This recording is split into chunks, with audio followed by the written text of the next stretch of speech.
We must always remember that the purpose of study is, at least in part, the fact that we do not have all the answers. We are not attempting merely to communicate that which is already clearly known, but to search in the mystery and maze of the world's experience for things that are not too well known, in the hope of bringing clarification. And by clarification we mean to bring forth out of ourselves additional resources with which to cope with the unknown. What we call growth, as far as knowledge is concerned, is the gradual conquest of mystery, in which by degrees we become sufficiently informed and sufficiently astute in our own contemplative faculties so that we can approach the unknown with organization and help to simplify and clarify various doubts that might previously exist. So when we begin to study the planetary theology of ancient peoples, we are not in possession of all of the facts that we would like to have available. Two problems are presented by this situation. In the first place, we are not certain that ancient man was in a position to articulately clarify his own position. A great many of his findings were held intuitively by a kind of knowledge which does not base itself upon the strict processes of reason. In the second place, between antiquity and modern man is a waste of time, a tremendous desert of distances. We are no longer able to think as he thought, to understand what he understood, or to build our conclusions upon the reasonable courses of events which were sufficient to his needs. Thus, between the uncertainties of origins and the additional confusion caused by the destruction of ancient records, and also by the loss of our true living knowledge of ancient languages, we must present certain reservations on this problem. But with this group of reservations, we have also certain evidence, by means of which we may reasonably deduce, or even induce, that certain things were almost certainly true.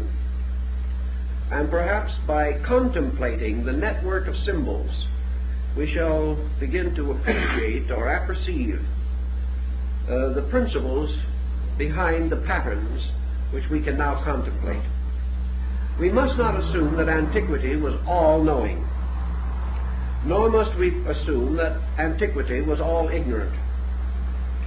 We must recognize that there are things we know that they could not have known. But there were also things which they knew internally, which remain unknown to us because we are no longer naturally and internalizing people. They had certain interior illumination, which seems to have led them far in the search of essentials, whereas the outer light of our thinking has carried us vast distances into things not so essential. For instance, we begin our problem this evening with the problem or study of the seven deities, or as Plutarch refers to the mystery, the seven-rayed God. Why was the seven so vastly significant a number in ancient times? How does it happen that this number coincides with what the ancients called their planets, consisting of 5 planets we know today and 2 luminaries? These 7 bodies, in peculiarly close relationship to the earth and appearing to move around it, have for the longest period that we know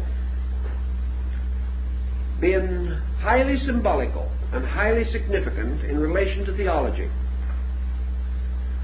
These seven wanderers, these seven planets, by the Egyptians, by the Persians, the Hindus, the Chinese, the Greeks, and many other peoples, particularly perhaps even the Babylonians, these seven planets were always identified with seven deities.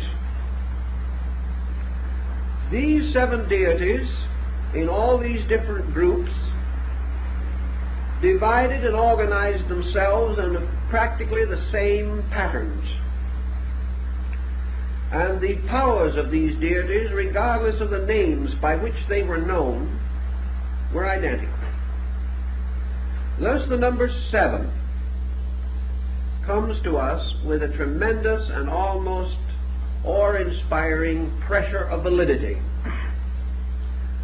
We know, for example, that there were 7 principal deities among the Chinese, but their astronomy seems to have been a little better than ours of the ancient world, for they had the 5 ancestral gods corresponding to the planets, and they also had 2 other deities corresponding to the sun and moon. You'll remember that at the time of the Annunciation of the birth of Confucius, 5 old men entered in a vision, carrying or leading among them the Kirin or Kiling, a magical animal, a kind of unicorn. And these 5 announced the coming of the great sage. At the time of his birth, it is said, these 5 old men were on the roof of the house in which he was born. Now, the Chinese emperors, for at least 2,500 years, have celebrated the mystery of the 5 old men. And they were definitely and distinctly the planets. These same Chinese people also intimated 2 mystery gods that were concealed behind other symbols. Perhaps these mystery gods were the 2 planets that were later to be discovered, Uranus and Neptune, concealed beneath the symbolism of the sun and moon, which served temporarily to complete the septenary.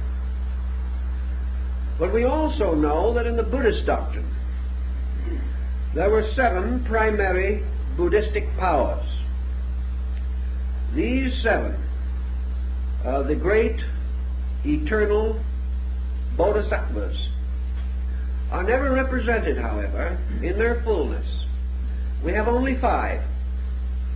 Like the 5 old men of China, we have the mention of 7 Dhyana Buddhas, but we only have pictorial presentation of 5, arranged in the form of a hollow square, with the 5th in the center. Now the Greeks had the same subterfuge of using 5 and 2 in a very strange combination. Philo-Judaeus tells us that the 7 planetary gods were the vowels, or the 7 powers of sound. Is it not interesting, therefore, that we are still having trouble with our 7 vowels? We only recognize 5. And we have a funny old doggerel verse that has been used in school for a long time. The vowels are A, E, I, O, and U, sometimes W and Y. We've never been able to quite arrange this W-Y situation. We have, however, the 5 vowels that we know. Researchers, even in so conservative a field as Dr. Rhimes, in his extrasensory perception research, follows the old belief that man has 7 senses, but we can only find 5. Again, 2 concealed. And we are told that these 2 concealed sensory perceptions relate to the extrasensory gamut, or perceptions that are as yet in potential, but not yet in potency, in the life of the average human being. Thus we have a series of strange 5s that fall short of 7. And this peculiar situation has continued even into the study of sacraments, where certain sacraments were for the laity and certain only for the priesthood. The ancient Cabala says that originally Moses wrote 7 books, of which 5 are the Pentateuch and the others are lost. The so-called 6th and 7th book of Moses that you can buy in paper bindings in some bookstores, this compound is a forgery, dating from the Middle Ages. But the 5 books of the law are said to have been only 5/7 of the original revelation. So this 5 again appears. And wherever this 5 appears, it has been tied to the planetary mystery. Now, if we wish to assume that the divine creative power was a septenary, let us consider for a moment what Pythagoras thought of the septenary. From the earliest studies of numerology, back in the classical period when folks really took it seriously, and at the time when it was applied directly to certain classic alphabets.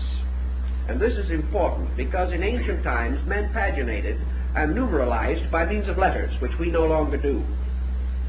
Therefore pages were lettered instead of numbered, and every letter had its numerical equivalent, unvarying. We do not have this in English. But according to Pythagoras, the number 7 was the number of law. It was the number of the universe. It was the number of the gods and of the immutable principles which lie at the root of existence.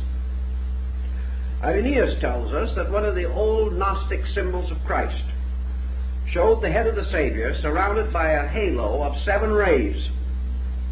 These rays, assumedly representing the 7 powers, the Messianic dispensation. We learn in the book of Revelation of 7 churches which are in Asia. And these, of course, carry very closely to the 7 chakras of the Tantric Vedantic system in India. And the moment we go into the problem of the 7 chakras, we come again into the 5-7 difficulty.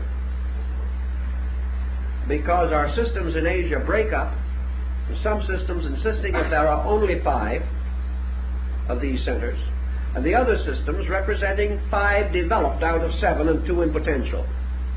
So we come back to this strange number again.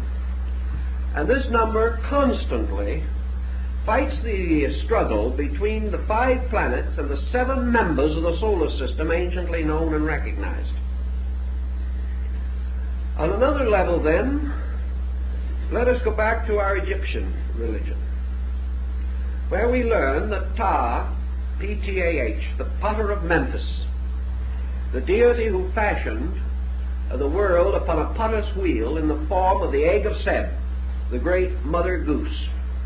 By the way, a little tie-up to our fairy stories and our mother goose legends, because in several religions the world was created in the form of the egg of a mother goose. Rather curious. But folklore has stepped in and distorted these things almost beyond resemblance to the facts. But Ptah, who fashioned the world egg, similar to the world egg of the Greeks, which broke into the golden and silver hemispheres and gave birth to Castor and Pollux. But this egg, fashioned on the potter's wheel, was the work of the master builder, the master potter. And Ptah was the lord, governor, and presiding genius over the 7 Harmonian artificers. And these Harmonian artificers in Egypt were dwarfs, mysterious little beings represented glyphically as gnome-like figures, each of which held in its hand a bare knife, held in this kind of a position, upright knife. These were the knives with which the worlds were gouged out of space. And the 7 Harmonian artificers are said to have come out of the earth near the site of the Great Pyramid. They were the ancient ones, the formitors, the fashioners of things. And there were therefore among the Egyptians beliefs about the 7 creating powers or laws. In the ancient Cabala, the creating fiat or word was spoken in the form of the 7 vowels, 2 of which again were mystery vowels or secret letters, which could not be known, and for the deficiency of which the great name could not be restored, captured, or preserved. In the Jewish early works in Genesis, we find in the opening chapters the Elohim. And the Elohim are the 7 creating powers of the great deity who is said to have fashioned the world in the opening chapters of Genesis. These are the spirits of God that moved upon the face of the deep. Their number is identical with that of the Harmonian artificers of Egypt. They were the powers or creating attributes released by the speaking of the word of creation. And this word was always a word composed of vowels. So we go back to the mystery of the 5-7 vowels. All these things point to some kind of a doctrine, which frankly and obviously is very difficult to trace after so long a time, but it meant something and had a very clear and definite bearing upon the entire structure of the universal organization as it was known to the ancients. Pythagoras, in defining this mystery of the 7, goes on to relate it to the 7 powers of universal generation. And in explaining this, he tells us, and Plato later corroborates him, that the soul was a numerical mystery patterned in the geometry of 7. That the soul of man actually consisted of 7 parts and an 8th sphere. Now this 8th sphere also arises in the ancient religious doctrine. The 8th sphere appears in the Gnosis and in the recent discovery of Gnostic books in Egypt, probably the most important religious find in the modern world, far more important than the Dead Sea Scrolls. These books, incidentally, were found earlier, slightly earlier than the Dead Sea Scrolls, but are not as well known. In this Gnostic collection, we have a very great deal of information bearing upon the esoteric use of numbers and of the various deities and principles that are represented by them. Pythagoras, who was perhaps one of the outstanding leaders of the study of number-letter relationships, pointed out that man in contemplation, energizing within himself but not speaking the vowels, that this energization moved into various relationships to himself, so that in thinking or internally sounding these vowels, he had the sense of their forming a pattern around him in space. Some of the vowels have to be thought or sounded above, others below, some before and others behind, some in the center. These vowels, naturally by their sounds, produce patterns that are of the greatest importance. In the Pistis Sophia, and the Book of the Saviors, and the Gospel of Truth, the great Gnostic writings, we also learn of this 8th power, or 8th sphere, from above below. And this 8th sphere is called the abyss, or the dead world, or the world of darkness. And the 8th sphere is our planet, thus supplying to the ancient a mystery, which in the Gnostic ritual is sometimes called the abortion. It is the abode of the fallen spirits, and it is also, as Pythagoras pointed out, the sphere of generation. So he bestowed upon the 7 energies of the soul an 8th power, which he called the power of generation. The 8th power of the soul being that which precipitates it into body and creates its association with physical and material things.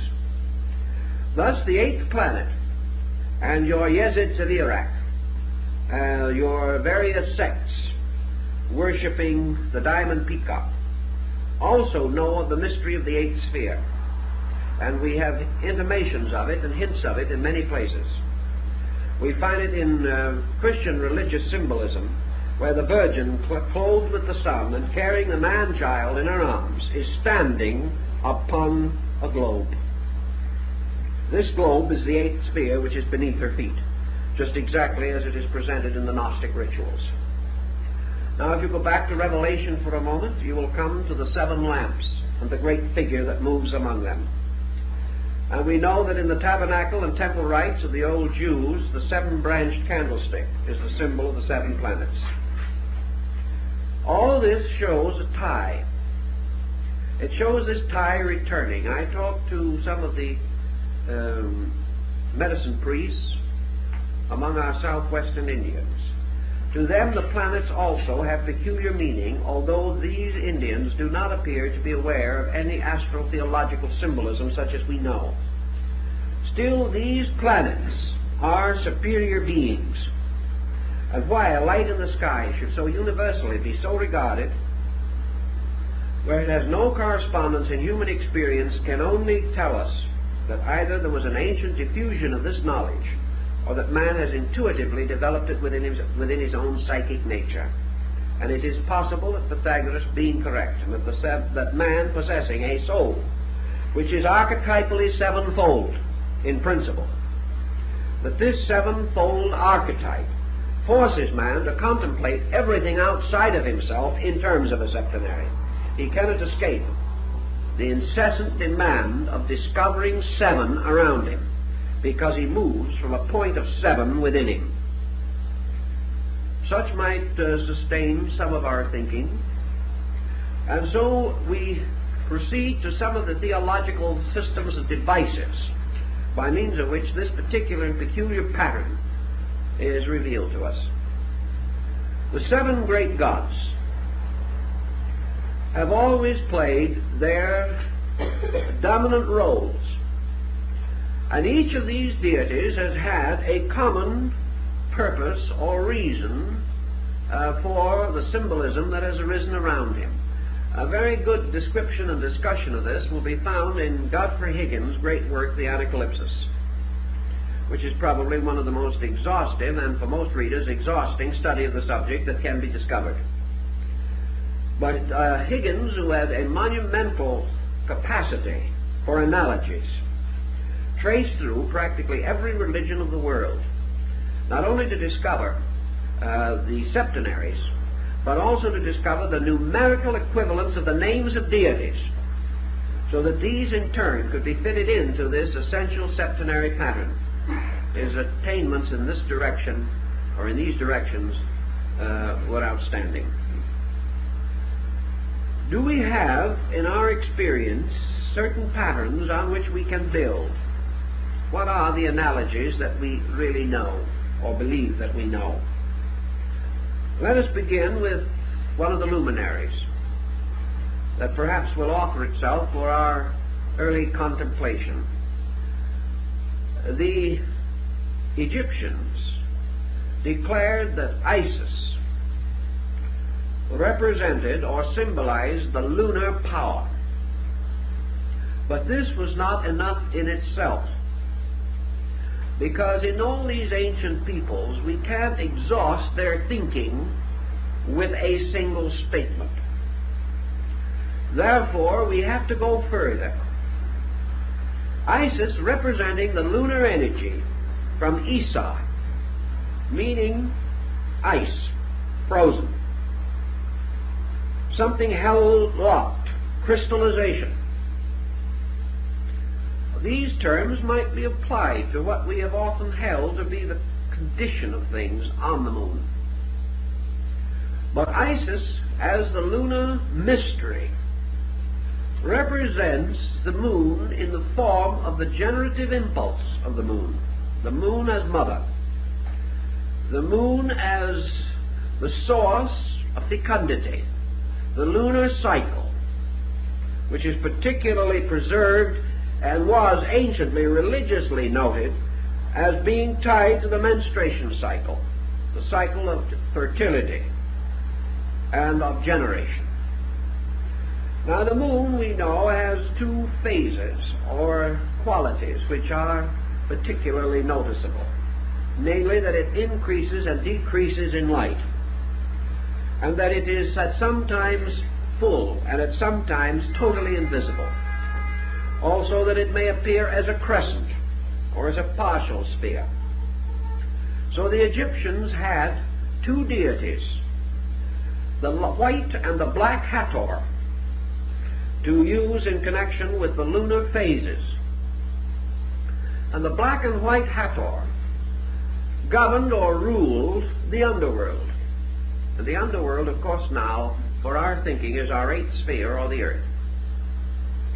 This is the underworld of Plato, to which men come not go not when they die, but come when they are born.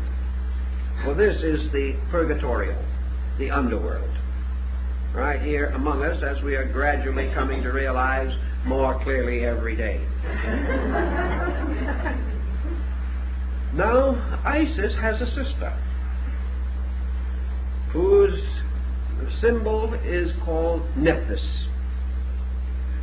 from which we have our word naphtha. Now, Isis has always as her symbol the empty throne of the sun god, and Nephthys has as her symbol a bowl, a hollow bowl.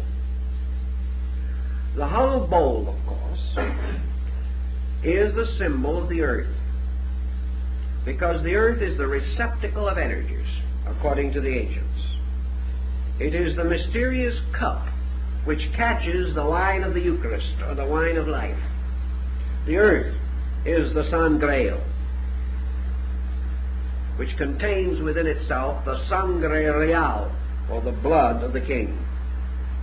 The earth is the receptacle, just as the physical body of man is the receptacle of the principles which make him a living thing. So Nephthys represents the earth, or the lunar energy, in its physical potential. So the moon and the earth are sisters. And if you go into the ancient astronomy, you will be able to suspect that this could well be true. And in your East Indian doctrines, the affinity between the moon and the earth is very close and might be regarded as a relationship, such as that between Isis and Nephthys.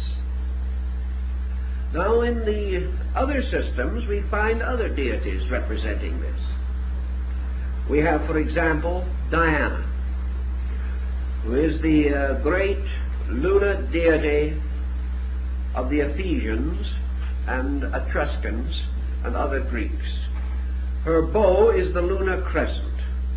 She is the huntress.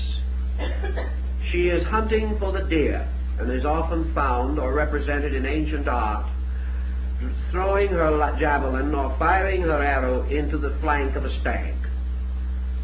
The deer, of course, is an earth-moon symbol, and has always been so represented, from the deers on the Yggdrasil tree of Odin to the deer that pulls the sleigh of Santa Claus. The deer has always been a symbol. It has been a symbol of imagination. It has been a symbol of the various processes over which the moon has dominion. The lunar goddess, then, plays many parts among many peoples. She is the huntress. She is the generator or generatrix of the world. She is the great mother. She is the mother of mysteries. She is the symbol of experience, of the lunar ancestry, the things that came before, the night into which a man turns at death, and the night of time from which he was born. The night moon symbol is very, very prevalent among ancient peoples. We also have the Indian symbol of Maya, or illusion. And Maya, Mari, Marie, Maya, all of these things are water symbols. The proper name for pure water would be Virgin Mari. Maya is illusion, represented in India usually by the reflection of objects upon the surface of water. Mirage, caused by water in the atmosphere. As a water symbol, the moon is the origin of life, because ancient peoples knew that life came out of the primordial slime. This slime was in the Greek and Chaldean mysteries referred to as Elos, or mire, the primordial slime from which the monsters of Besorah's history, the Phoenician account of Genesis, these monsters came out of the primal slime. Elos is the root of the word Elium, and Elium was the original name of Troy, the city that was conquered by Ulysses. And the victory of Ulysses over Troy, the mystery of Helena, or Helen, over whom the Trojan War was fought. Helen is an ancient name for the moon. So we have astronomy playing its part all the way through these stories. And we find almost always your lunar symbol as representing an illusion of some nature which must be overcome. Also, illusion in the sense of primordial ignorance from which wisdom is born. Therefore, reality is the child of illusion. Reality is born of illusion. Man born into the world is born into a state of ignorance from which he must ascend, or which he must transcend by his own wisdom, skill, and understanding.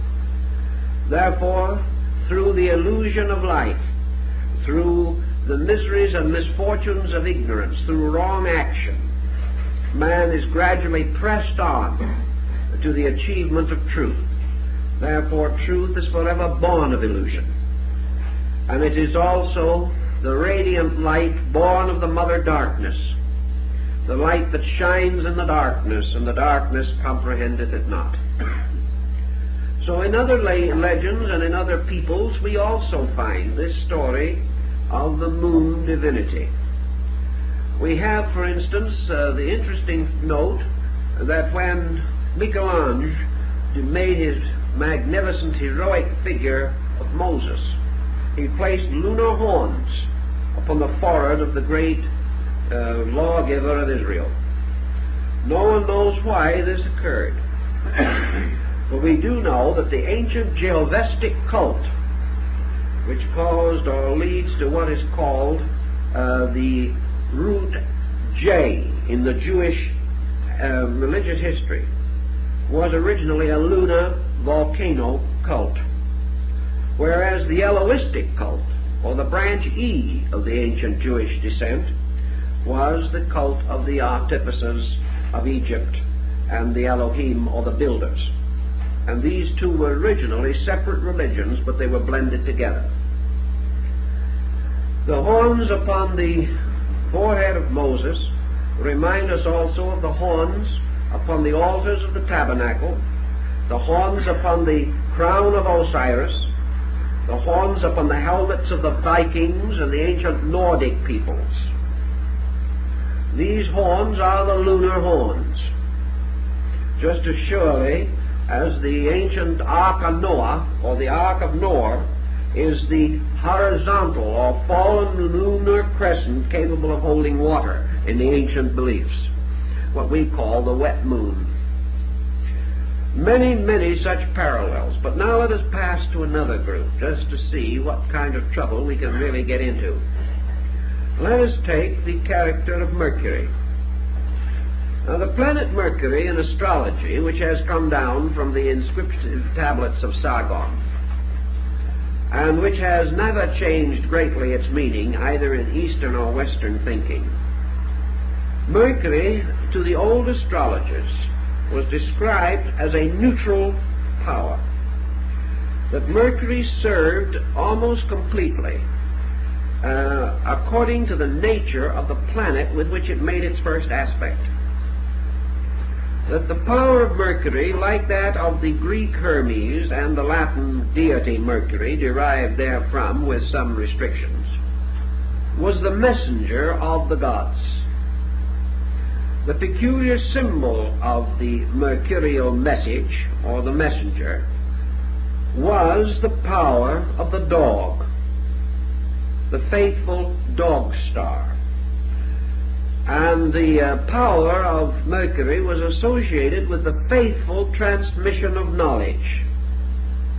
And the ancients placed this symbol under the control or direction of Sirius, the dog star, the star of the faithful one. And it still occurs in some of our religious rituals and so forth. And in the Quran, one of the animals that was permitted to enter heaven was the faithful dog that went into the cave with the seven sleepers of Ephesus. Now, the seven sleepers of Ephesus is another interesting legend relating to the seven and this recurrent number. In this case, the seven sleepers, the seven powers of the soul, and the faithful dog, the body, all went to sleep together. In the study of Mercury, we also go into our Hermetic analogy, and we come upon the sovereign symbol of Mercury, which was the original Egyptian deity Thoth, T-H-O-T-H. Thoth is actually the root of our word thought, and has to do with the principle of mind. Thoth was regarded as the author of the great body of sacred writings, more than 40,000 volumes. We are not to assume, of course, that these were the writings of one person, but the writings of one mind distributed among all living beings. Universal mind writes all things.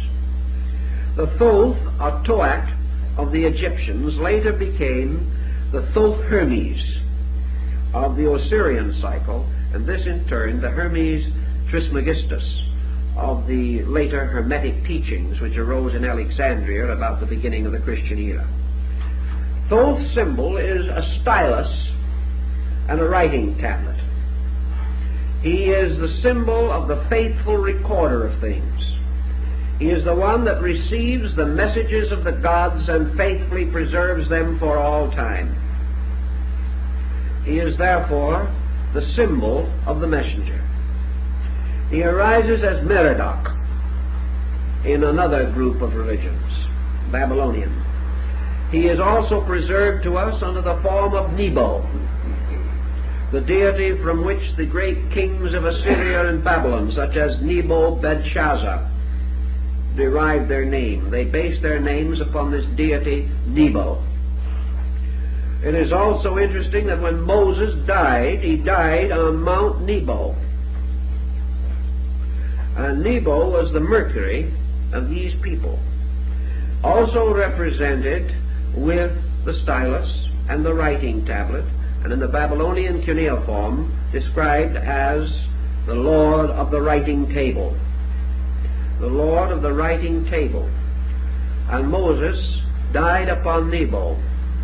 And Moses himself is remembered particularly because of the two tables of the law. These analogies get dim in interpretation, but the roots of them are very important. In India, the planet Mercury is called Buddha. And this is another very interesting situation. Mercury is also associated with the day Wednesday in the Nordic mysteries, associated with Odin or Wotan.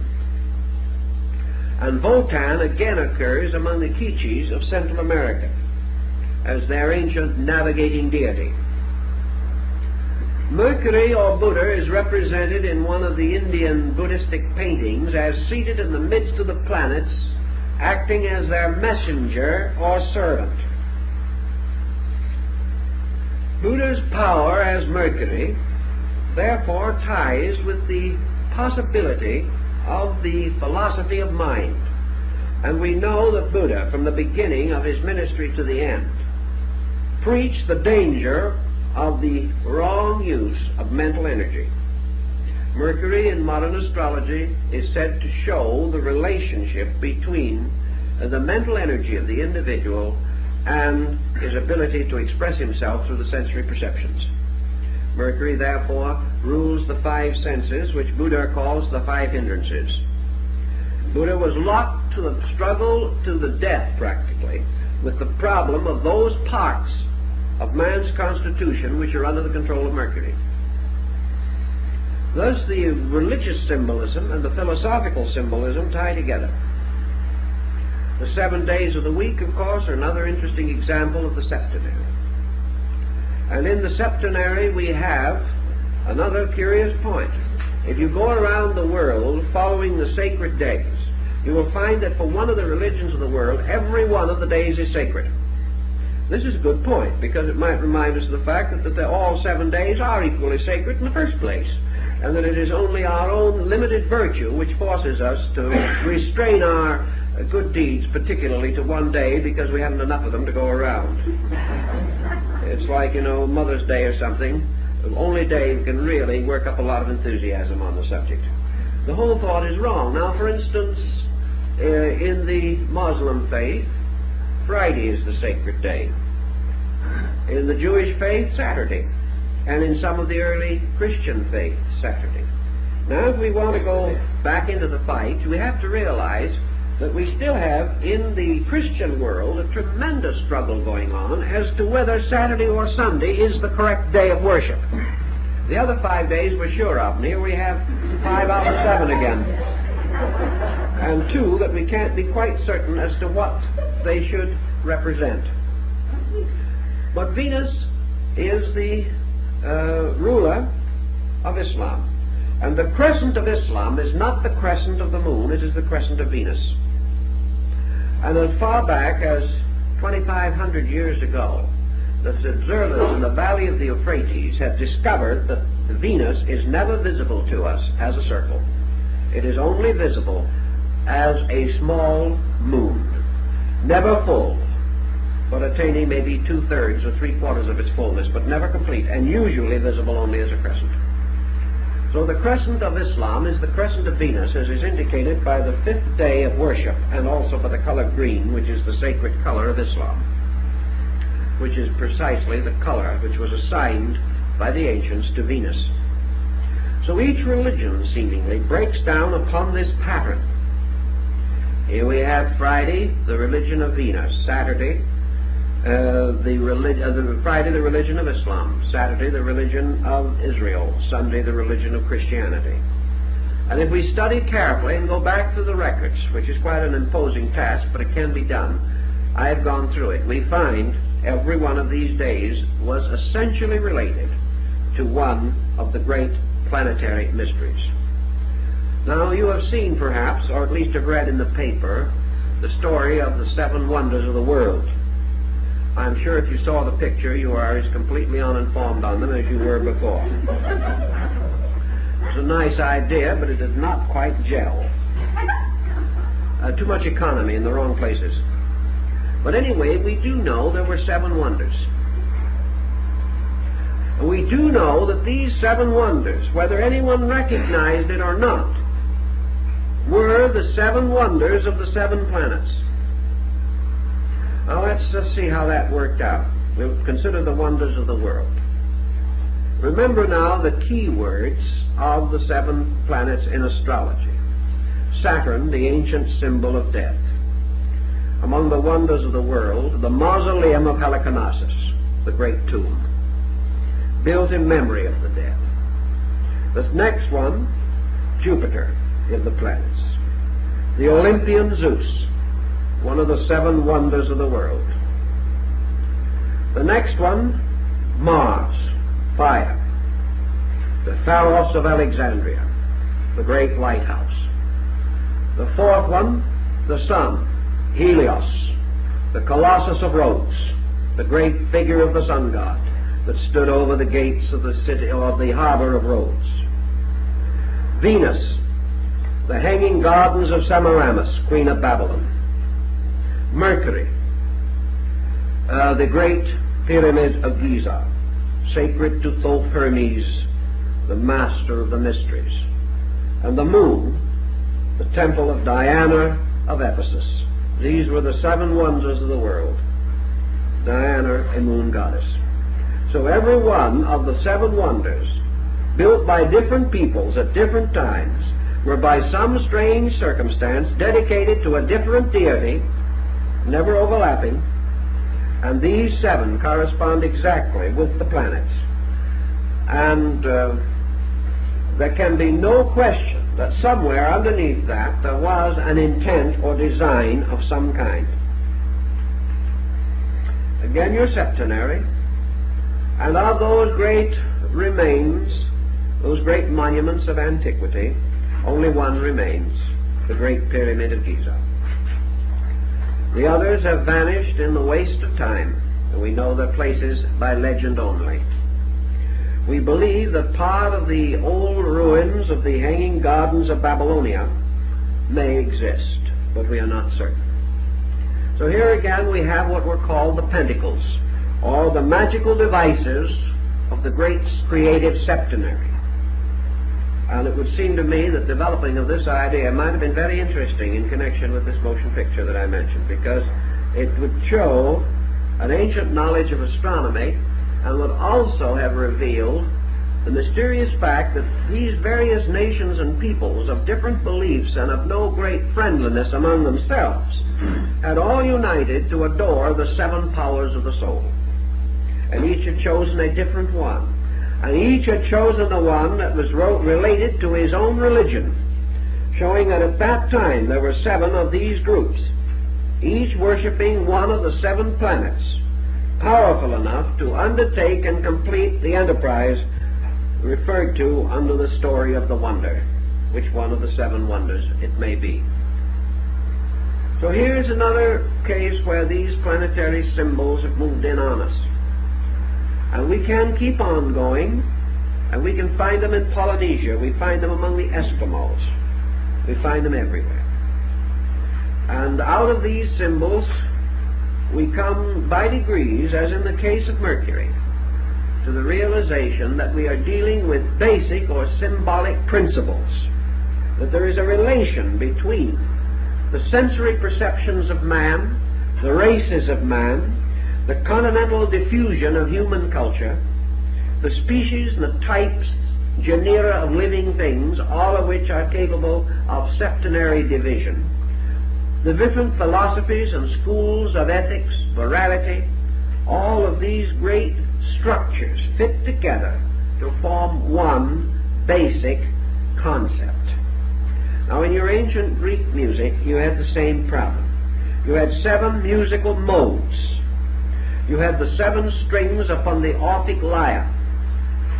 You had the 7 basic forms of Chinese music. And you have the septenary restated in the ragas of India, particularly in playing upon the great instrument, the veena, which is the sacred instrument of the goddess of music, of wisdom, and of harmony, the deity Sarasvati.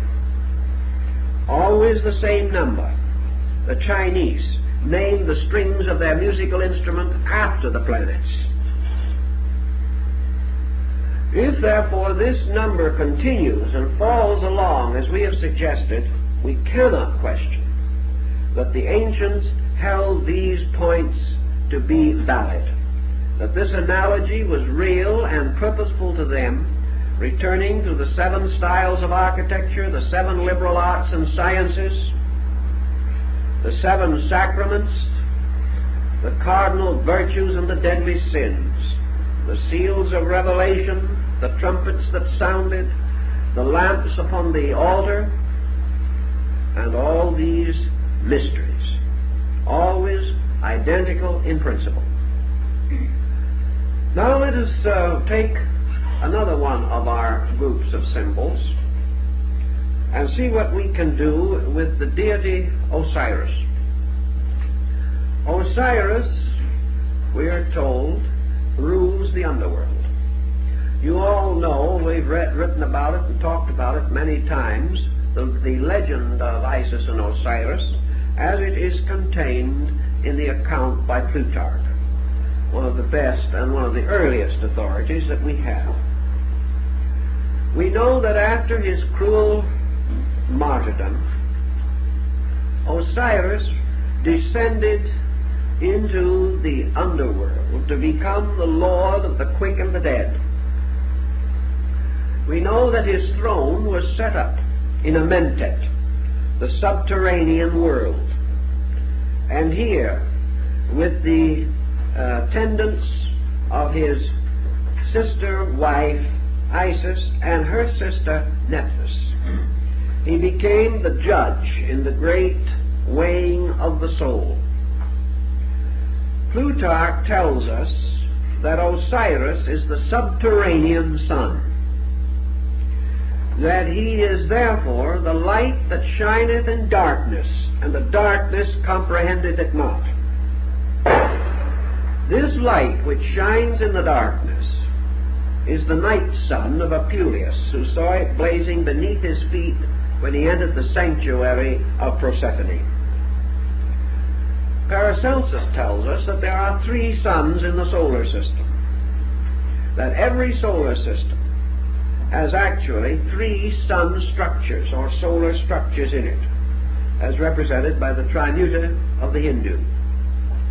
That there is the spiritual sun, which is in the true center. That there is the psychic sun, which is in the northern focal point of the ellipse, and there is the material sun, which is in the southern focal point.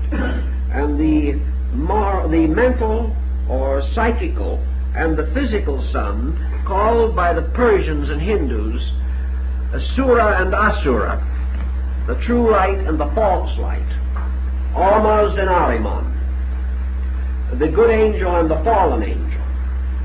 These are the 2 suns which fight for control over the human soul.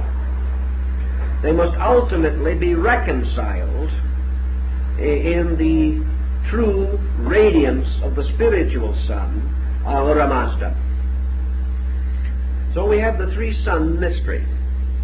And the terrestrial or subterranean sun is the physical sun that we see in the sky, because it is that phase of the solar mystery which is concerned with manifestation of material life. Thus this is the infernal sun, or the lower dark sun, that we see and which we regard as supernally brilliant. But this is the sun which feeds only body, but concealed behind it is the psychic sun which feeds souls, and ultimately the spiritual sun which feeds all things. This story is again contained for us in the transfiguration of Jesus, and the statement, of course, is preserved in the Bible, where it is said, "My tabernacle is in the sun." This mystery of the sun and the solar rite comes down to us in the Osiris cycle. For Osiris is the light of the underworld. And in man, this light of the underworld corresponds to the solar energy within himself, with his heart, and with the life principle, as it is physically disseminated through his constitution. Now in man himself there are 7 organs, 7 vital organs, which the ancients associated with the 7 planets. The heart, which is the center and the archetype of the body, is called in Buddhism the Septenaries cavern, or the cave of the 7 rooms or parts.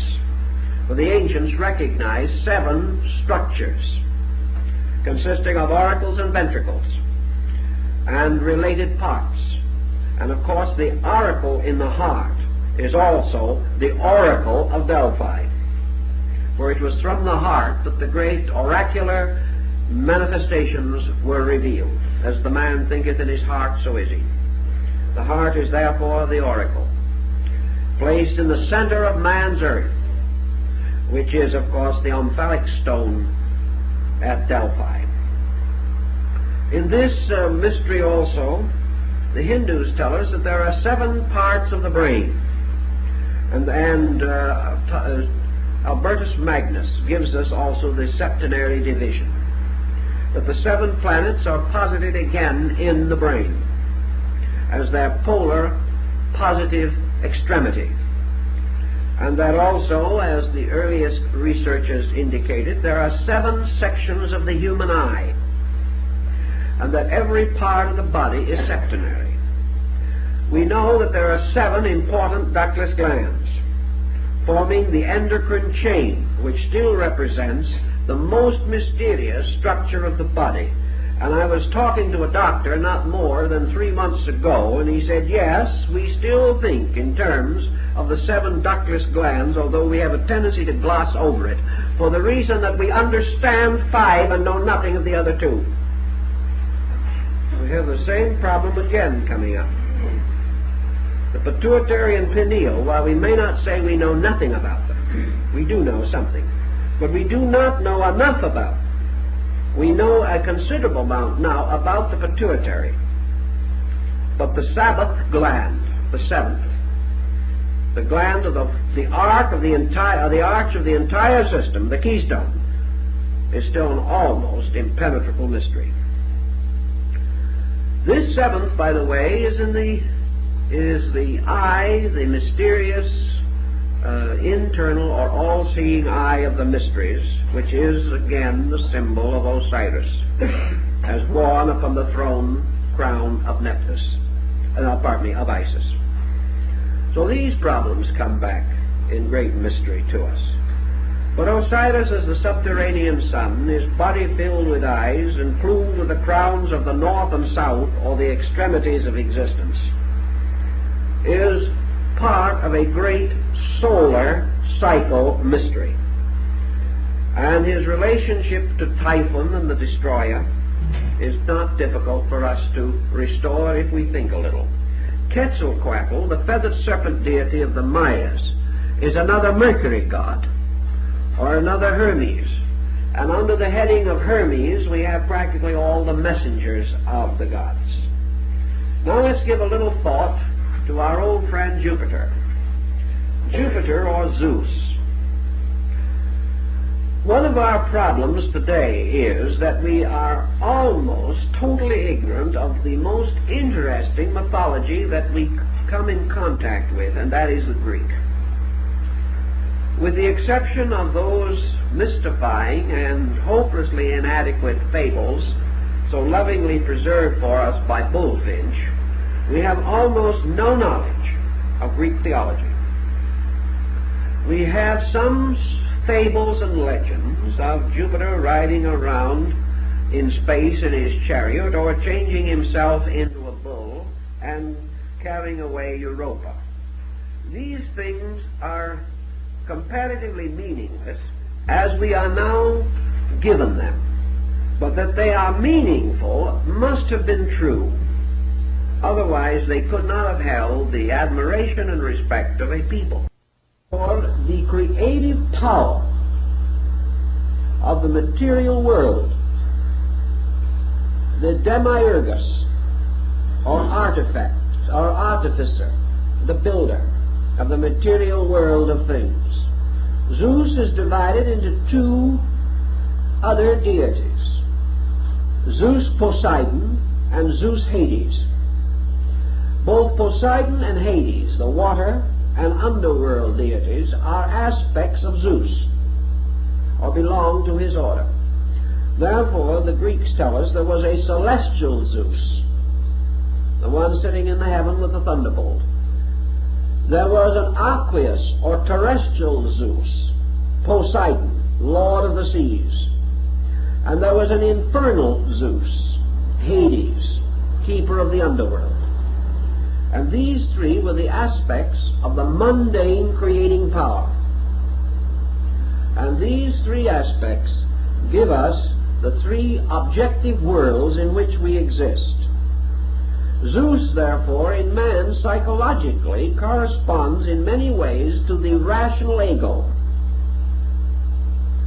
Zeus can be compared to the mind united to the ego principle, and therefore becoming the ruler of man's underworld, or the personality. Zeus is the archetypal legislator of personality, ruling the world from the personality downward, and constituting, therefore, in his 3 aspects, the mental, emotional, and physical attributes of man. Also, these attributes as we find them in the universe. Man being only a miniature archetypal pattern of something greater, or a miniature of a greater archetypal pattern. If we begin to study these points, we shall see that our astral theology forms a series of keywords, or keys, by means of which, through simple symbols, we can arrange all the patterns and designs of the creative processes of life. Now, if we go back to the early legends, for example, we discover that Zeus, representing the third created power, the power of the material world, was required or forced to overcome the titanic forces. Now, in Greek mythology, there was a group called the Titans.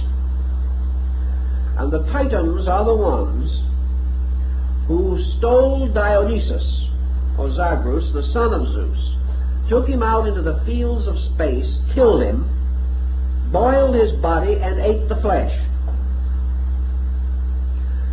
And when this occurred, Zeus, becoming aware of the smell of the fire in which they were cooking the body of his son, turned his attention, his one eye, which, like the eye of Otan, was the eye that saw all, turned this eye upon the Titans in chaos, perceived their crime, and launched his thunderbolt upon them, in which he destroyed the 12 primordial forces. He then took the ashes of these forces, containing within these ashes the burned blood of his own son, and from these ashes formed the bodies of mankind. Therefore, man contained within himself the 12 titanic principles and the blood of Bacchus, the blood of the atonement. For the wine of the Eucharist is the blood of Bacchus Dionysus, the god of the vine, represented usually bearing the vine or grape wound staff surmounted by the pine cone, which of course was the symbol of the endocrine chain, with the pineal or pine cone gland at the upper end. Dionysus, therefore, becomes the blood of the god in man, and the sacraments and ceremonies relating to this are part of the Greek mystery of the Eucharist. Now, in this situation, the Titans, astrologically and astrotheologically, represent the primordial power of the 12 constellations. They were the Titans. They represented the great field of space in which a solar system is to be fashioned. The Titans, luring Dionysus out into the mystery of space, slew and devoured him, or the power of the constellations devoured the light of the sun god, the progeny, the projected sun power. The solar mystery then slew with its rays, the thunderbolts, the titanic power, and fashioned from the constellations the body of man. And we have what? The little cut-up man on the almanac front, with a fish under each foot, and a lamb over his head, and a twin on each arm, and a crab on his chest. Really a most disfigured creature, but still highly symbolical. This was the old-fashioned zodiacal being, whose body was composed of the zodiac, and whose soul is derived from the blood of Dionysus, the only begotten of the creating power. We have another group of symbols rising in the legend of Castor and Pollux. We are told, for instance, in the primordial Greek myth, as is preserved for us in the Theogony of Hesiod, the great creating or creation myth, which almost everyone interested in these subjects should read Hesiod. We are told that in the beginning there was the eternal power, the eternal being, undimensioned, unlimited, and that within this power were two root principles, the Pythagorean duality in unity. And these two powers were called ether and chaos. Ether was of the nature of love, and chaos was of the nature of place, unorganized. the motion of ether upon chaos, or of love upon place, caused ether, which was eros, the principle of love, or life, or energy, moving upon the mystery of space, caused the whirling of space. Here we have the same principle with the Nordic mystery of the frost giants and the fire giants on the edges of the great cliff of Ginnungagap, and throwing their flames and hoarfrost into the abyss, they united and fashioned out of fire and frost the whirling form of Ymir, the primordial place giant. In the Greek system, the struggle of ether against chaos caused motion. This motion ultimately became a great cyclic motion, or a curved continuum. The turning upon itself formed ultimately the great field of the world egg. In due course of time, the world egg burst open. But perhaps before we get to this, which is a very dramatic episode, we could leave you in suspense for a moment as to what is going to happen, and mention something else about the egg, which I think is very interesting. Namely, that this egg was divided into a northern and southern hemisphere, of which the northern was gold and the southern was silver. Remember the use of the egg symbolically, and the colored Easter eggs by the Druids, and still the use of the sacred egg at Easter by the Greek Orthodox Church, in which the presiding priest gives each member of the congregation an egg as the symbol of the resurrection. Now this is an interesting thing, because the use of the egg symbol goes back to the serpent egg of Britain and the Druids and many other mysteries. But anyway, we have restored the idea now that our egg had a gold and silver hemisphere. In due course, this egg burst open, and there came forth out of the egg Phanes, the great principle of objective existence. And Phanes was a deity with 5 heads. And these heads resembled those of the cherub of Ezekiel, except that there was an extra head. This is not so different from the mystery of the Vedas in India, because when the light of the Vedas burst upon the world, the Vedas were said to have possessed. Now the Vedas, remember, are the Hindu law. And we are acquainted with 4 Vedas. Now, according to the ancient Hindus, the 4 Vedas form the heads of the law. But no matter when you look at these 4 heads, there is always a 5th head in the back that you can't see. So actually the Vedas consisted of 5 works, all of which are known, the 5th being called the Black Veda, or the hidden one. Now the 5th head of Phanes is also hidden, but it exists. And the 5 Vedas and the 5 books of the Mosaic Law are both Pentateuchs, or 5-fold books. And Phanes represents the 5 powers of the true planets out of the 7 which we have previously mentioned. Now Phanes, bursting forth out of the egg, became the Cosmocrator, the blazing forth of the primordial form of the universe itself. The 5 heads are again the 5 Dhyana Buddhas, which blaze forth out of Adi Buddha, the supreme basic consciousness of the world. In the case of Phanes, from this power, or from Phanes, in turn, was born Uranus, the lord of the sky. And the 2 hemispheres of the egg, which had been broken apart, formed the superior and the inferior worlds. And it is said in the Old Testament also that which was, though the waters which were above the heavens were divided from the waters which were beneath the heavens, or the firmaments. And the upper half was the heavenly world, and the lower half was the natural world. And out of the cleavage of these 2, Phanes, or the power of creative vitality, the objective archetype, was released. Phanes became the father or creating principle of many, that is, of multitude, or of legion, the formation of living things. And they all took their archetypes from his 5 heads. These represented, therefore, 5 streams of life, which many people still represent today as the 5 elements of ancient alchemy: earth, fire, air, water, and azote, and the 5 kingdoms which we represent, or were represented in the Greeks: the mineral, plant, animal, human, and heroic.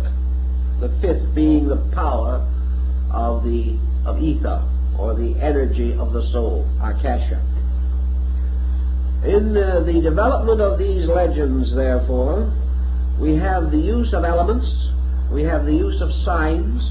4 of the heads of Phanes represent the fixed signs of the zodiac, which in turn become the great cross of the fixed signs upon which the sun is crucified. They become the great seasons, and the 4 seasons marked by the equinoxes and solstices are the seasons of the 4 great sacred ceremonies distributed throughout all humanity.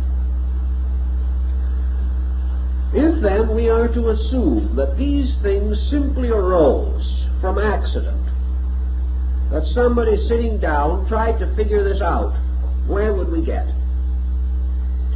It is, first of all, absolutely necessary for us to assume that many peoples, at different times or at the same time but greatly separated by cultures, by interests, by attitudes, by distances, came to the same conclusions or received a similar indoctrination and were equally impressed therewith, itself almost miraculous. That all people should have agreed in accepting this, even had a great missionary system carried the news, is almost incredible. Because it would have meant to uproot earlier doctrines that these people already possessed. But what were the nature of these earlier doctrines as far as we can find them? In China, the earlier doctrines behind the rise of the great system of the kings, and I don't mean rulers, I mean the books, the kings, like the Shu King, the Tao Te King.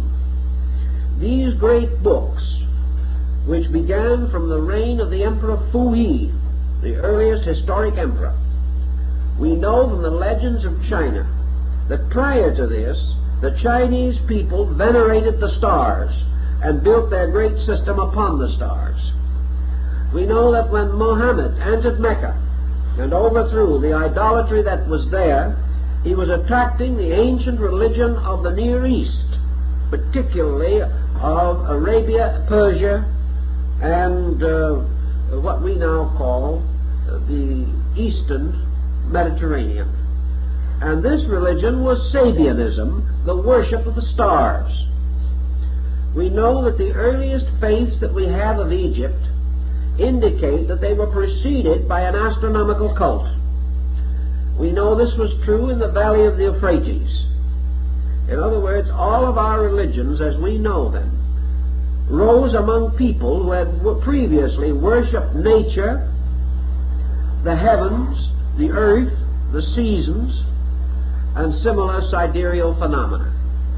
When the great Arya migrations in India moved down from the Trans-Himalayan area across the Indo-Gangetic plain to occupy India as we know it today, they moved in upon the Dravidian culture which already existed there. And Max Muller says the Dravids worshipped elements, planets, and stars.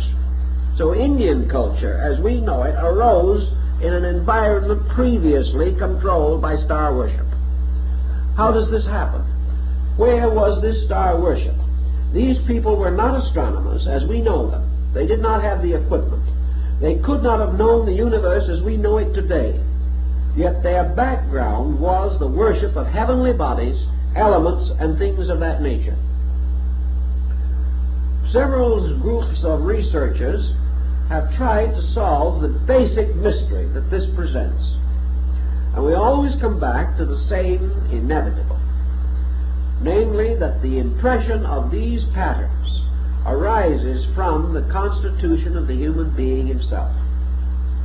Therefore, within the psychic field of man, as Paracelsus so broadly hints, there must be a concept according to the number 12, the mysterious dodecahedron, or 12-faced symmetrical solid, which to Pythagoras was the symbol of the universe.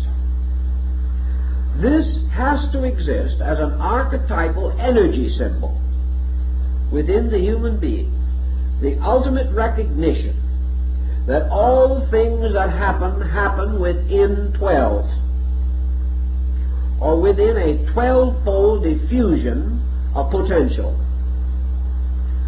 And that this 12-fold diffusion of potential, the eternal space, has as its symbol, space equals 12. Now, how it equals 12, our own intuitive nature may not tell us. But when man thinks space, or man experiences space, he receives the instinctive impulse of 12. 12, therefore, is the absolute symbol of potential in number, and was so accepted by the Pythagoreans. Potential is that which rests forever in abscondita, or within itself, invisible, unknown, unchanging. And space, eternity, being, unconditioned, must archetypally, psychologically, be signified by 12. The motion of potential into potency, the emergence of things, causes the 12 powers to burst forth into the form of a septenary. And one of the greatest mysteries of ancient Hindu mathematics was the possibility of dividing the 7 creative gods equally into the 12 creative powers without a remainder. And that was a fine mathematical problem, and it was solved. It is possible that 7 can be distributed evenly through 12, and at the same time neither the 12 nor the 7 fractionalized in any way. This was one of the old calculations of the Hindus. I've seen the calculation made. It can be done. But by this means, therefore, 12 eternally moving into 7 causes a septenary, no two parts of which are the same.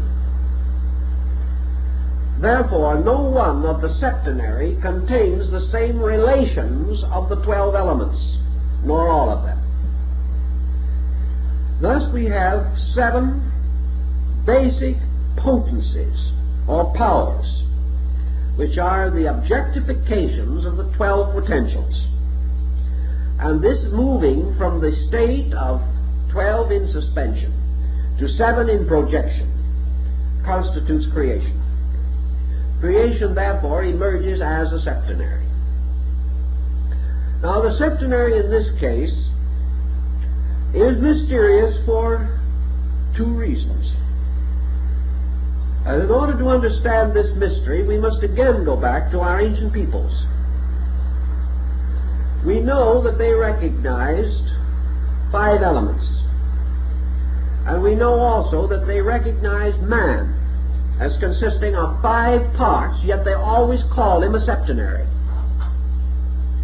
And in order to create the septenary in the personality of man, it was necessary for the Hindu to divide the emotional nature of man into 2 parts, and the mental nature, giving a septenary involving 2 forms of mind, higher and lower, and 2 forms of emotion, constructive and destructive.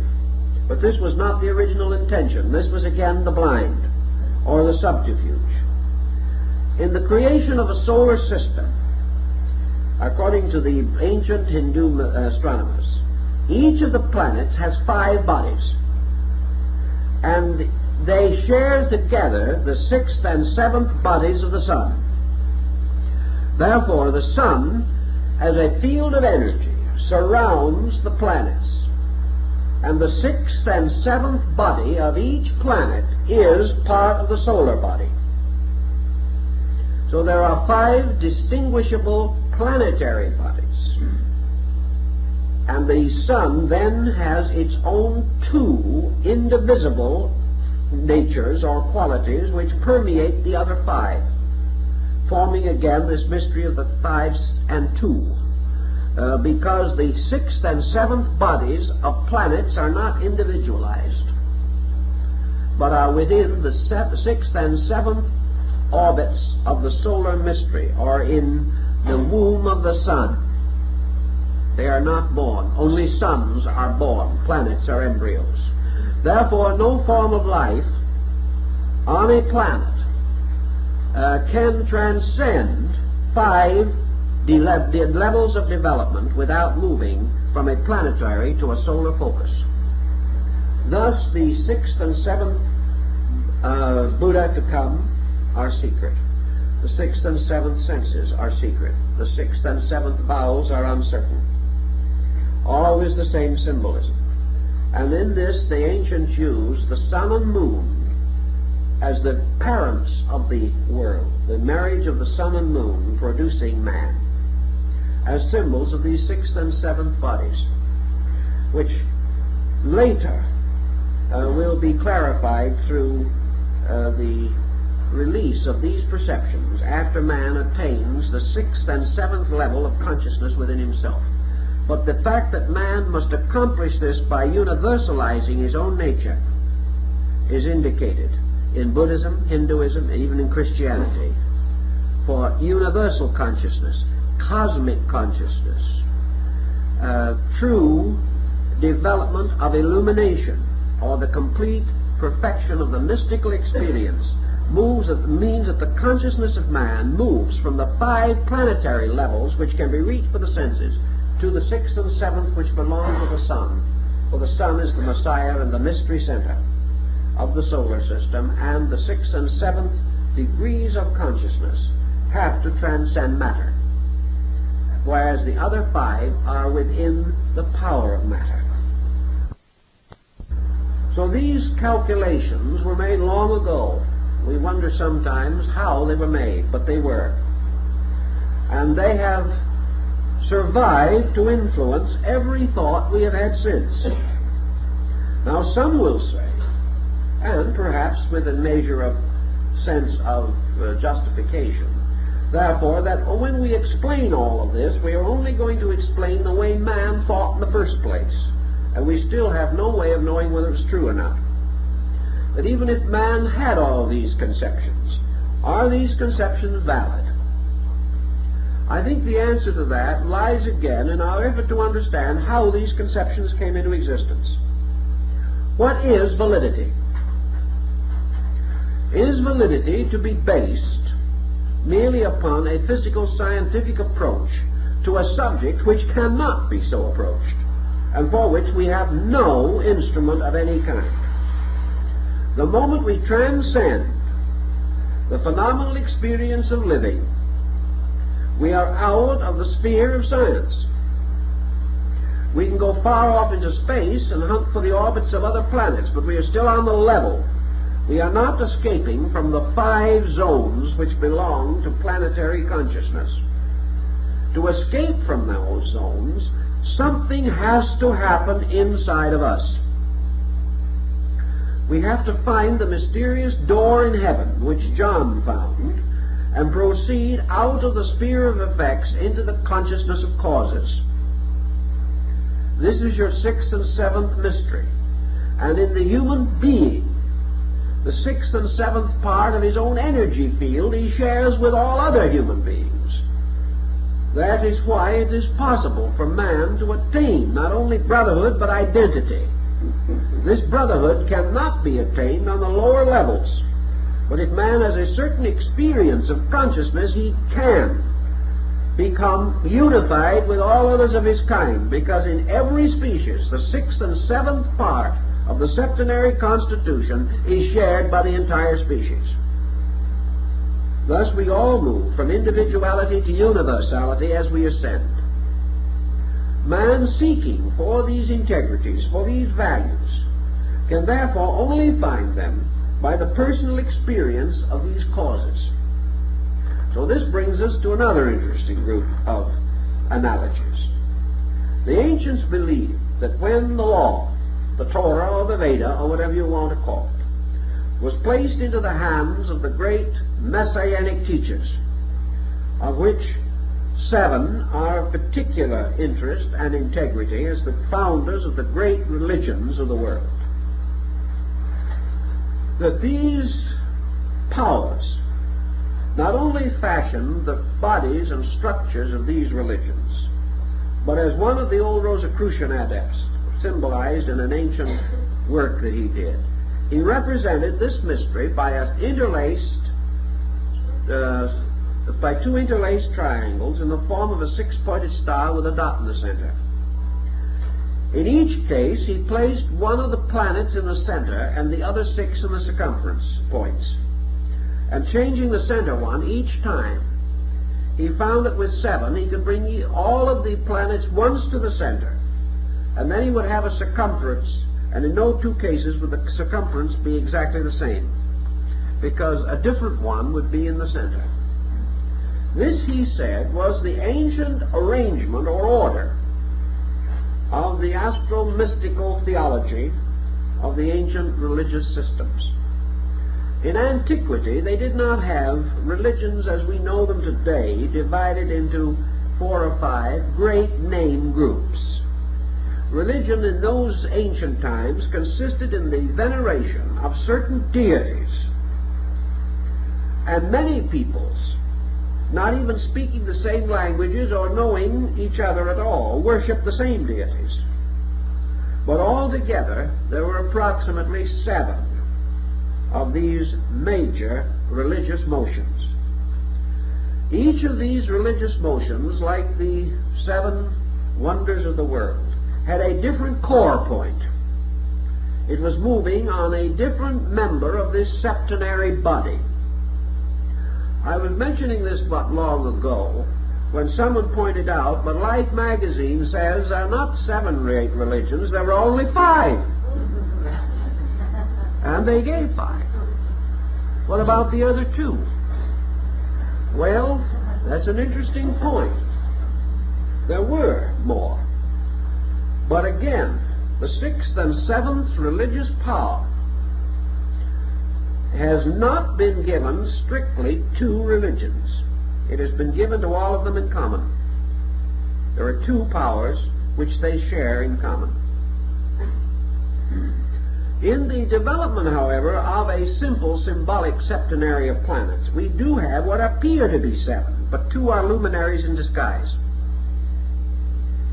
In the development of the old system, these religions each served one of these deities in a peculiar way.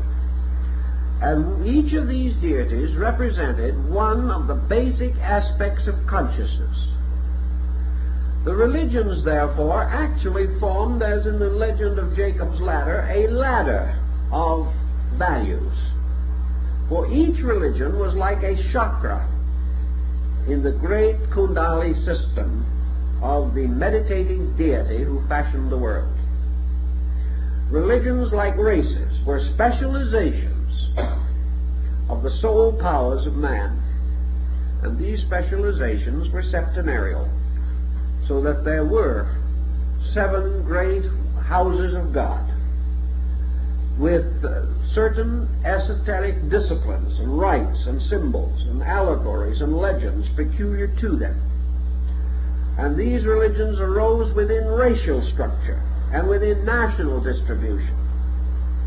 The whole thing was mathematically fitted together.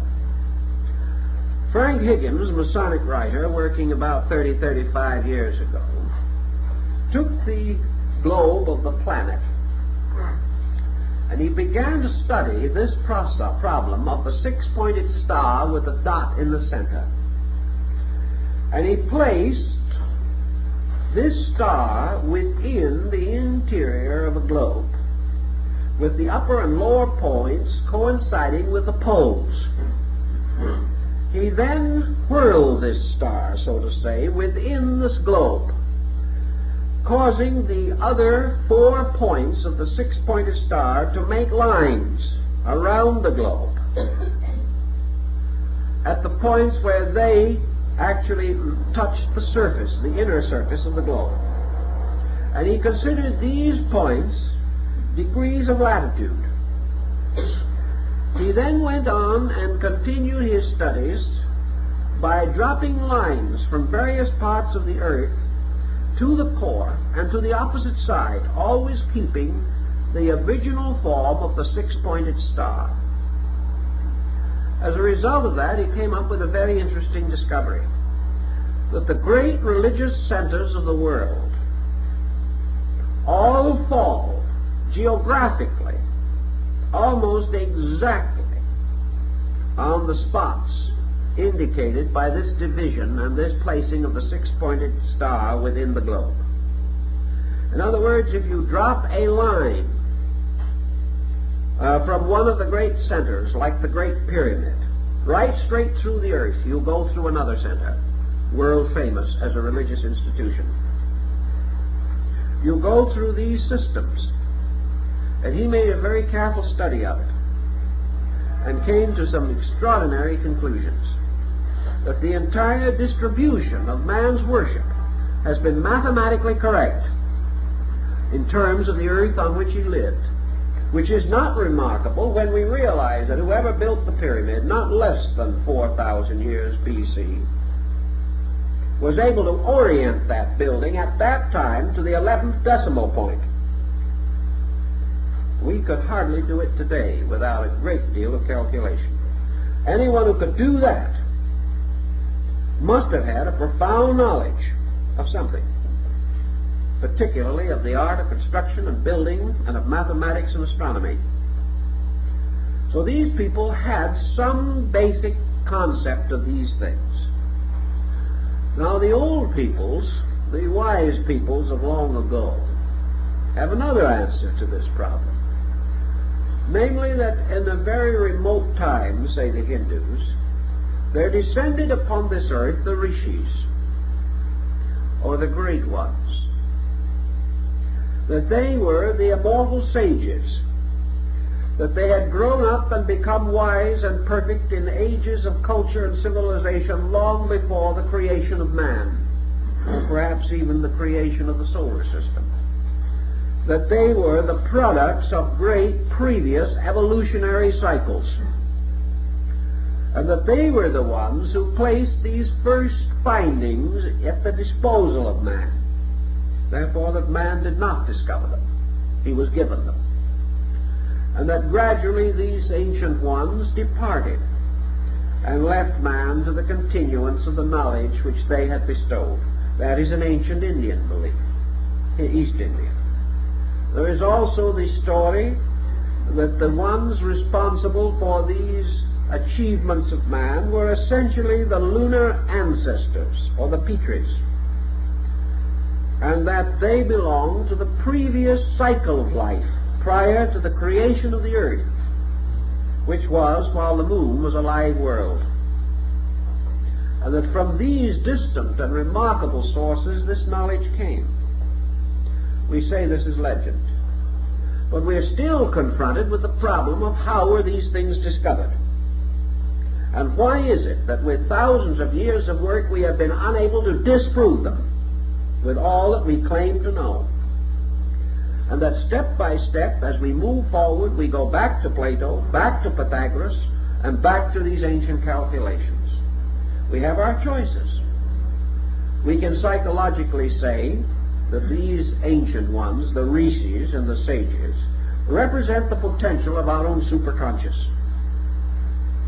We can say that before man developed his own sensory institution, which we call personal consciousness, while man was still without an objective integration such as we know, that he was still not ignorant, because the preconscious, or that which came before the objectification of his present intellect, contained so much more that his present consciousness is capable of estimating.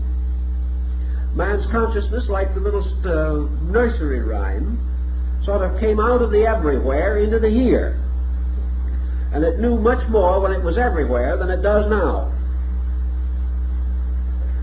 Therefore, that man's superconscious or preconscious state was one of extraordinary intuitive awareness, and that the so-called rishis, the ancestors, the ancient teachers, were really his own superconscious parts, and that while he was still without intensive physical integration, these internal resources were available to him. He could consciously know inwardly, because what the Tibetan calls the eye of the Dogma had not closed. We had not locked inner vision. Now, assuming psychologically for a moment the possibility of this line of thinking, let's see what has since happened. For the last several thousand years, man has gradually been developing a colossal neurosis. And this neurosis, as anyone realizes who thinks about it, is an abnormal situation arising from false thinking, false standards of value, and misuse of energy. All these things together add up to make the trouble. This neurosis places man under such a pressure of objective intellectualism that he can't even keep quiet. His mind has become a tumbling ground for whimsies. He is full of notions and opinions and very few actual dynamic facts. Let us assume, therefore, that this great objectification of man, in which his internal moved outward to meet the pressure of environment, has developed a kind of mask, a persona, in which he has built a wall of defense around himself. And behind this wall, he has passed into a state of intensive frustration and neurosis. Thus, by degrees, the very faculties which should have saved him, should have assisted him to master the world, have turned upon him and destroyed him by their own false use. As a consequence, he is now restricted almost completely to a traditional descent of knowledge, passed on from one person to another, or to a series of scientific discoveries which can never escape the three dimensions. He has lost this power of knowing the ancestor, of communing with the rishis or the saints. He cannot talk with the gods. He is not of that race in which the gods, as mentioned in Genesis, walked in the garden in the cool of the evening. The trouble is, the evening now of man is not cool. It is a tempestuous world in which subtle things have very little possibility of expression. It might well then be assumed as possible that man, locking himself in an intellectual complex, which is very deep, very sound, very terrible in its implications, has simply locked the inner power to know. Therefore, that he can no longer conceive of how anyone else had it open or was able to know, but that from man's own preconscious, which is man's link with the universe, man intuitively knew, because he was able to name and recognize the facts of things, which we can no longer do. So we have several choices now. Either that man, in his ingenuity, was able to make these objective analogies and disseminate them in one way or another throughout the world, and that man, perhaps having a kind of mind not so different from the mind of any other man, that all men might have come to the same conclusions even though they had no contact, and that in a certain degree of the rise of a culture, its people always come to identical findings. This is true in principle, but there is one definite drawback to this particular concept, And that is that while individuals do come to the same basic ideas, we have another testimony that we can't overlook, and that is that they gave the same names to those ideas. And this brings it a little too close to a coincidence for pleasure. We cannot assume that man, by this method of common learning or common induction, would come to such absolute detailed similarity. He might come to the same general idea, but he would clothe it differently. Now there's another point in connection with that. We know that mythology has been clothed differently because of longitude and latitude, and that peoples with different religions and in different lands and in different distributions of climate have used different symbols for their religions throughout history. Therefore, if they lived as the Nordic people did in a very severe climate, their doctrines took on the severity of that country, whereas those living in tropical or temperate zones had much less stress in their ancient religious symbols and legends. Yet regardless of zone, regardless of climate, regardless of all other factors, the beliefs of these principal cosmological factors were never changed or modified by climate or anything else. Also, there is a very interesting situation in which the astronomical phenomena of the earth, seen from different points, differs. And yet, the symbolism which is developed by these different people is the same and has not been deflected by these historical, astronomical, sidereal differences. So we have to go even deeper than this to find the answer. And the only answer that we seem to be able to locate is that man's solar system is a cell, it is a structure, it is a witness to law. That the ancient analogies of the Hermetic doctrine were basically correct. That man can understand the solar system because he is one. And that the solar system can be experienced by human consciousness because man's consciousness is a miniature of it. And therefore that man has within his own awareness that which is analogous to everything outside of himself. Thus, through the study of his own nature, he can come to grasp the laws by means of which universal motions and energies are maintained. Thus, he can experience a structure vaster than himself because the pattern is identical. The difference is quantitative, but the qualitative factor is the same. And Pythagoras pointed out in his mathematical studies that when quantities differ sufficiently, we suspect the difference of qualities, but this is not true. But that quantitative differences obscure qualitative identities. But actually, qualitative identity always exists.